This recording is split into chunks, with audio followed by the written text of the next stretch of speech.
జిల్లా నగరి ప్రభుత్వ డిగ్రీ కళాశాలలో జరుగుతున్న జాబ్ మేళకు గాను గత 2 రోజుల నుంచి నిరుద్యోగ అభ్యర్థులకు తగ్గు శిక్షణ ఇవ్వడం వాక్-ఇన్ ఇంటర్వ్యూలో జరిగింది. అమర్ రాజా కంపెనీలో 300 మిషన్ ఆపరేటర్ పోస్టులు, భారత్ లిమిటెడ్ సంస్థలో 200 అసెంబ్లీ లైన్ హెల్పర్ పోస్టులు, గ్రీన్ టెక్ సంస్థలో 250 ట్రైనీ ఆపరేటర్ పోస్టులు, అపోలో ఫార్మసీలో 50 ఫార్మసిస్ట్ మరియు 50 ట్రైనీ పోస్టులు, డీజీ టెక్నాలజీ సంస్థలో 70 కస్టమర్ సర్వీస్ రిప్రజెంటేటివ్ పోస్టులు, డిక్సాన్ కంపెనీలో 100 లైన్ ఆపరేటర్లు, లైన్ ఇన్ఛార్జ్లు పోస్టులకు అర్హతలను బట్టి అభ్యర్థులను ఎంపిక చేయడానికి ఈ జాబ్ మేళను నిర్వహించామని తెలిపారు. ఇంటర్వ్యూలకు వచ్చే అభ్యర్థుల సంఖ్యను బట్టి కంపెనీలు మరియు పోస్టుల సంఖ్య పెరిగే అవకాశం ఉందని తెలిపారు. ఈ సందర్భంగా మాట్లాడుతూ నిష్పక్షపాతంగా ఈ జాబ్ మేళను నిర్వహిస్తున్నట్లు వారి టాలెంట్ను బట్టి ఉద్యోగ అవకాశాలు పొందవచ్చని, 10 మందికి ఉద్యోగం కల్పించడంలో ఉన్న ఆనందం, తృప్తి చాలా సంతోషాన్ని ఇస్తుందని, ఇది ప్రతిపక్షంలో ఉన్నప్పుడు కూడా సొంత నిధులు ఖర్చు చేసి కూడా జాబ్ మేళలు పెద్ద ఎత్తున నిర్వహించామని గుర్తు చేశారు. ఈ సదవకాశాన్ని ఉపయోగించుకొని నైపుణ్యాలను పెంచుకొని ఉద్యోగ అవకాశాలను అందిపుచ్చుకోవాలని కోరారు.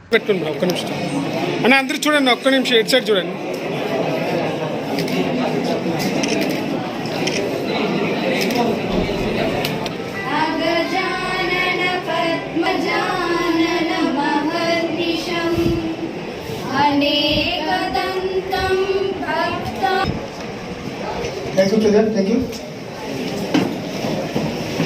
State Steel Corporation Development నిర్వహిస్తున్న డిగ్రీ కాలేజ్ ప్రిన్సిపల్ గారికి, Reddy corporation state director Chandrareddy గారికి, ఎంఈఓ గారికి, ఎంపీడీఓ గారికి, మైనారిటీ స్టేట్ డైరెక్టర్ మహిళ గారికి, ఇంకా ఇక్కడికి వచ్చేసిన వైఎస్ఆర్సీపీ కుటుంబ సభ్యులకి, పాత్రికేయులకి, ముఖ్యంగా యువకులందరికీ నా హృదయపూర్వక నమస్కారాలు. నిజంగా చాలా హ్యాపీగా ఉంది. ఆడపిల్లలు మగవాళ్ళతో ఈక్వల్గా చదువుకోవడమే కాకుండా జాబ్స్కి వచ్చి ఇంటర్వ్యూస్లో జాబ్ సాధించి వాళ్ళ కాళ్ళ మీద వాళ్ళు నిలబడి కుటుంబానికి సపోర్టివ్గా ఉండాలి అని కోరుకోవడం చాలా హ్యాపీగా ఉంది. ఎందుకంటే రాజశేఖర రెడ్డి గారు ముఖ్యమంత్రి అయినప్పుడు ప్రతి పేదవాడు కూడా పెద్దవాడితో సమానంగా ఎదగాలి అంటే అది చదువుతోనే సాధ్యమని తెలుసుకున్నారు. కాబట్టి ఆ రోజు ఫీజు రియంబర్స్మెంట్తో ఈ రాష్ట్రంలో అనేక మంది పేదవాళ్ళు మంచి చదువులు చదువుకునే అవకాశాన్ని కల్పించారు. తండ్రికి మించిన తనయుడిగా జగన్మోహన్ రెడ్డి గారు 4 అడుగులు ముందుకు వేసి అసలు పిల్లల డ్రాప్ అవుట్ అనేది లేకుండా అమ్మఒడి అనే పథకాన్ని తీసుకొచ్చి ప్రతి పిల్లవాడు, ప్రతి పాప కూడా చక్కగా చదువుకునేందుకు పునాదులు వేయటం మనం అందరం కూడా చూసాం. అలాగే జగనన్న విద్యా దీవెన, వసతి దీవెన, జగనన్న గోరుముద్ద, నాడు నేడు స్కూల్స్ రెనోవేషన్, ఇలా అన్ని కార్యక్రమాలతో స్కూల్స్ ని స్ట్రెంథెన్ చేయడమే కాకుండా ప్రతి వాళ్ళు కూడా స్కూల్ కి ఇంట్రెస్ట్ గా వచ్చి చదువుకునే విధంగా ఈరోజు స్కూల్స్ ని డెవలప్ చేయడమే కాకుండా పెద్ద చదువులు చదువుకోవడానికి ఫీజు రియంబర్స్మెంట్ ని పూర్తిగా ప్రభుత్వమే భరించే కార్యక్రమాన్ని చేయడం కూడా మనం అందరూ కూడా గమనిస్తున్నాం. సో చదువుకోవడం అయితే బ్రహ్మాండంగా చదువుకొని పోటీ పడి ర్యాంకులు తెచ్చుకుంటున్న వాళ్ళకి ఉద్యోగాలు కూడా వస్తే ఇంకా సంతోషంగా ఉంటుంది.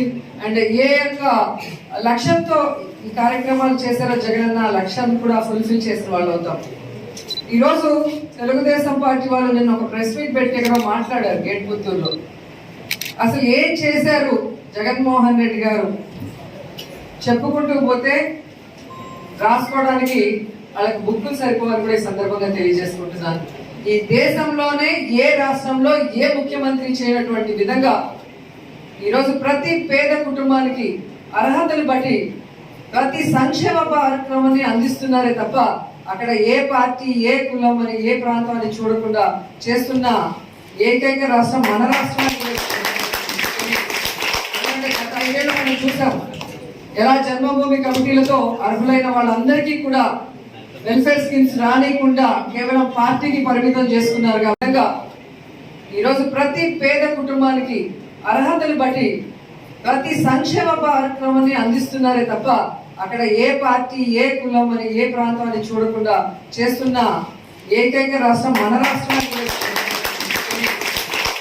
గత 5 ఏళ్ళు మనం చూసాం ఎలా జన్మభూమి కమిటీలతో అర్హులైన వాళ్ళందరికీ కూడా వెల్ఫేర్ స్కీమ్స్ రానియకుండా కేవలం పార్టీకి పరిమితం చేసుకున్నారు. కాబట్టి ప్రజలంతా వాళ్ళని ఇంటికి పరిమితం చేశారు టీడీపీ వాళ్ళు. కానీ జగన్మోహన్ రెడ్డి గారు ఎన్నికలు అప్పుడు మాత్రమే పాలిటిక్స్. ఒకసారి ఎన్నికలు అయిపోయిన తర్వాత వాళ్ళు ఏ పార్టీ వాళ్ళైనా మనకి ఓటు వేసినా వేయకపోయినా పేదవాడు అర్హుడైతే ప్రతి సంక్షేమ కార్యక్రమం, ప్రతి డెవలప్మెంట్ యాక్టివిటీ ప్రతి ఒక్కరికి కూడా అందాలి అని స్ట్రిక్ట్ గా చెప్పడం జరిగింది. దాన్ని కూడా మేము స్ట్రిక్ట్ గా ఫాలో చేస్తున్నామని కూడా గర్వంగా చెప్తున్నాను ఈ సందర్భంగా. బాబు వస్తే జాబ్ వస్తుందని ఆ రోజు యువతను మోసం చేసిన చంద్రబాబు నాయుడిని, టీడీపీని మీరు చూశారు. ఈరోజు యువత కోసం యువ ఐకాన్ జగన్మోహన్ రెడ్డి గారు తాను ముఖ్యమంత్రి అయిన వెంటనే 1,60,000 మంది సచివాలయ స్టాఫ్ ని గవర్నమెంట్ ఉద్యోగం చాలా స్వచ్ఛందంగా మెరిట్ బేసిస్ లో తీసుకొని ఈరోజు ఏ విధంగా ఈ దేశంలోనే అందరికీ ఆదర్శంగా నిలిచారో మీ అందరూ కూడా చూస్తున్నారు. అలాగే వాలంటీర్ వ్యవస్థ తీసుకొచ్చి ఎంతమంది వాలంటీర్స్ కి వారి గ్రామాల్లో వారి గ్రామానికి సేవ చేసే అవకాశాన్ని కల్పించారు. మేమంతా ఈరోజు హీరోయిన్లుగా ఎదిగిన తర్వాత మమ్మల్ని ఇంత పెద్ద స్టేజ్కి, అంటే ఒక ఫైనాన్షియల్ గా కానీ, ఒక పేరు ప్రఖ్యాతులు కానీ, ఇండస్ట్రీలో ఒక సక్సెస్ఫుల్ గా హీరోయిన్ గా నేను ఉండడానికి కారణమైన ఈ ఆంధ్రప్రదేశ్ ప్రజలకు సేవ చేయాలన్న ఆశతో నేను రావడం జరిగింది. ఇప్పుడు నేను ఎమ్మెల్యేగా అధికార పార్టీలో ఉన్నా కాబట్టి ఎన్నో కార్యక్రమాలు చేసే అవకాశం నాకు వచ్చింది. కానీ మీకు చదువుకున్న వెంటనే అటు సచివాలయ వ్యవస్థలో కానీ, ఇటు వాలంటీర్ వ్యవస్థలో ఏదో ఒక దాంట్లో మీ ప్రాంతంలో మీరు సర్వీస్ చేసే అవకాశం వచ్చింది అంటే అది జగన్మోహన్ రెడ్డి గారి ఆశీర్వాదం అనేది ఎవ్వరు కూడా మర్చిపోకూడదని ఈ సందర్భంగా తెలియజేసుకుంటున్నాను. అలాగే మీరు చూస్తే నిజంగా నేను అపోజిషన్ లో ఉన్నప్పుడు కూడా లాస్ట్ 5 years లో కూడా ఎన్ని జాబ్ మేళాలు పెట్టడం మీ అందరూ కూడా గమనించారు. నా ఆశయం ఒకటే, ఏ కుటుంబంలో అయితే చదువుకున్న పిల్లలు ఉన్నారో ఆ పిల్లవాడికి కనుక మంచి ఉద్యోగం వస్తే ఆ కుటుంబం ఆర్థికంగా ఎదిగే అవకాశం ఉంటుంది, ఆ పిల్లలు గౌరవంగా ఉండే అవకాశం ఉంటుంది. ఉద్యోగం లేకపోతే వాడల్లో వాళ్ళకి డిప్రెషన్, ఆత్మన్యూనత భావం, ఇంత చదువుకున్నాం ఏం లాభం. అందరూ మా పిల్లలే. ఈరోజు మేము ఒక తల్లి స్థానంలో ఉన్నాం. మమ్మల్ని 2 సార్లు ఎమ్మెల్యేగా గెలిపించినప్పుడు మీరందరూ కూడా మా పిల్లలతో సమానం, మీరు అందరూ హ్యాపీగా ఉంటే మేము హ్యాపీగా ఉంటామన్న ఆలోచనతోనే మొన్ననే పుత్తూరులో పెట్టాము. అయినా మళ్ళీ 1 month లో అక్కడికి చాలా మంది రాలేకపోయి ఉండొచ్చు. సో వాళ్ళు కూడా మిస్ అవ్వకూడదు ఈ జాబ్ ఆపర్చునిటీస్ అని ఇక్కడ పెట్టడం జరుగుతుంది. భవిష్యత్తులో మళ్ళీ నింద్రా విజయపురం మధ్యలో కూడా పెట్టడం ప్లాన్ చేస్తున్నాం. ఎందుకంటే అంత దూరం నుంచి కొంతమంది రాలేకపోతే వాళ్ళు కూడా మిస్ అవుతారు. సో ఎవ్వరూ మిస్ అవ్వడు. ఎట్లాగైతే జగన్ గారు మీ ఇంటికే ప్రతి పథకాన్ని తీసుకొచ్చి మీరు మిస్ కాకూడదు, మీరు ప్రతిరోజు ఆఫీసుల చుట్టూ తిరగకూడదు అని చెప్పి సచివాలయ వ్యవస్థ, వాలంటరీ వ్యవస్థ తీసుకొచ్చి పెన్షన్ నుంచి ఇంటి వరకు అన్ని మీకు ఇస్తున్నారు. అలాగే ఈ జాబ్ మేళాలో జాబ్స్ కూడా ప్రతి మండలానికి ఒక చోట ఈ విధంగా జాబ్ మేళాని నిర్వహించి ఎవరైతే చదువుకున్న యువతులందరికీ కూడా ఉద్యోగ అవకాశాలు ఇవ్వాలని మనస్ఫూర్తిగా కోరుకుంటున్నాం. అలాగే ఈ 3 years లోనే మీరు చూస్తే రోడ్స్ కానీ, డ్రైనేజెస్ కానీ, అలాగే మొన్ననే పుత్తూరులో పార్క్ కూడా కట్టడం జరిగింది. ఎందుకంటే మన వాళ్ళందరికీ కూడా బయటకు వెళ్ళి ఫ్యామిలీతో ఎంజాయ్ చేసేదానికి ఇక్కడ ఒక పార్క్ కానీ, ఒక మంచి హోటల్ కానీ, ఒక ప్లేస్ అనేది లేకుండా ఎంత ఇబ్బంది పడుతున్నారో మనం చూస్తున్నాం. సో అలాంటిది ప్రతి ఒక్కటి కూడా ఎవరు మమ్మల్ని అడగకపోయినా కూడా మేమే ఆలోచించి ప్రతి ఒక్కటి కూడా ప్రజల కోసం చేస్తున్నాం. దాన్ని ప్రజలు గుర్తిస్తే చాలు. ఎందుకంటే టీడీపీ వాళ్ళకి పచ్చకామర్లోకి లోకమంతా పచ్చగా కనిపిస్తుందని ఎంతసేపు నువ్వేం చేసావు అని ఏసీ రూమ్లో కూర్చొని మాట్లాడటం కాదు, కొంచెం రోడ్స్ మీదకి వచ్చి మండలాల్లో తిరిగితే ఏం చేసామో కనిపిస్తుంది. ఈరోజు ఇంత పెద్ద స్థాయిలో ఉన్న హీరోయిన్ గా సక్సెస్ఫుల్ గా ఉండి, స్టేట్ లీడర్ గా ఉండి, 2 సార్లు ఎమ్మెల్యే అయినా కూడా మేము ఏ రోజు కూడా గర్వపడకుండా ఇది మా బాధ్యతగా తీసుకొని మనస్ఫూర్తిగా సర్వీస్ మోటివ్ తోనే మేము వర్క్ చేస్తున్నాం. దానికి మేము చాలా గర్వపడుతున్నాం. ఎందుకంటే ఈ అవకాశం భగవంతుడు మాకు ఇచ్చాడు. దీన్ని సక్సెస్ఫుల్ గా నిర్వహించి మమ్మల్ని చూసి 10 మంది కూడా ఫాలో అవ్వాలి, వాళ్ళు కూడా అందరికి సర్వీస్ చేసే విధంగా అని నేను ఎప్పుడు కూడా చెప్తాను. రూపాయి చేసినా, 100 రూపాయలు చేసినా, 1,00,000 రూపాయలు చేసినా అదే దేవుడి ఆశీర్వాదం ఉంటుంది. ఎందుకంటే వాళ్ళ తాహతుకు తగ్గట్టుగా సర్వీస్ అనేది మనం ఎర్న్ చేసే దాంట్లో, లేదా మన మాటతో ఒక పని జరుగుతుందన్నప్పుడు 10 మందికి ఆ పని చేసి ఇచ్చే దాంట్లో ఉండే తృప్తి ఇంకా దేంట్లో కూడా రాదు అనేది మేము గట్టిగా కూడా నమ్మేవాళ్ళం. కాబట్టి ఈ సందర్భంగా తెలియజేసుకుంటున్నాం. అండ్ ఈ రోజు ఈ జాబ్ మేళాకి వచ్చిన పిల్లలందరికీ కూడా నేను చెప్పేది ఒకటే, ఎవరైతే మీరు జాబ్స్ లో సెలెక్ట్ అవుతారో నాణ్యమైన వైద్య చికిత్సకు అత్యవసర పరిస్థితులకు ఇకపై చింతించాల్సిన పని లేదు. ఎందుకంటే మనందరి మన్ననలతో అత్యున్నత అంతర్జాతీయ ప్రమాణాలతో అందరి శ్రేయస్సు కోసం వెలసింది సుగుణ ప్రసూతి మరియు multi speciality hospital.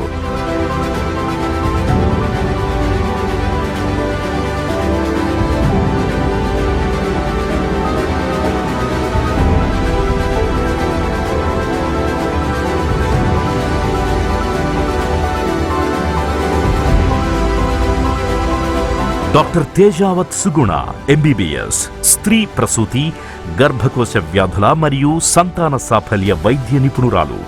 Doctor K Swapna MBBS DGO gynaecologist.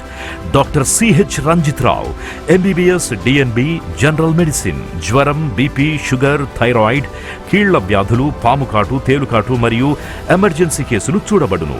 Doctor Shankar Nayak MBBS MS laparoscopic surgeon. Doctor Venkat MBBS DA critical care specialist.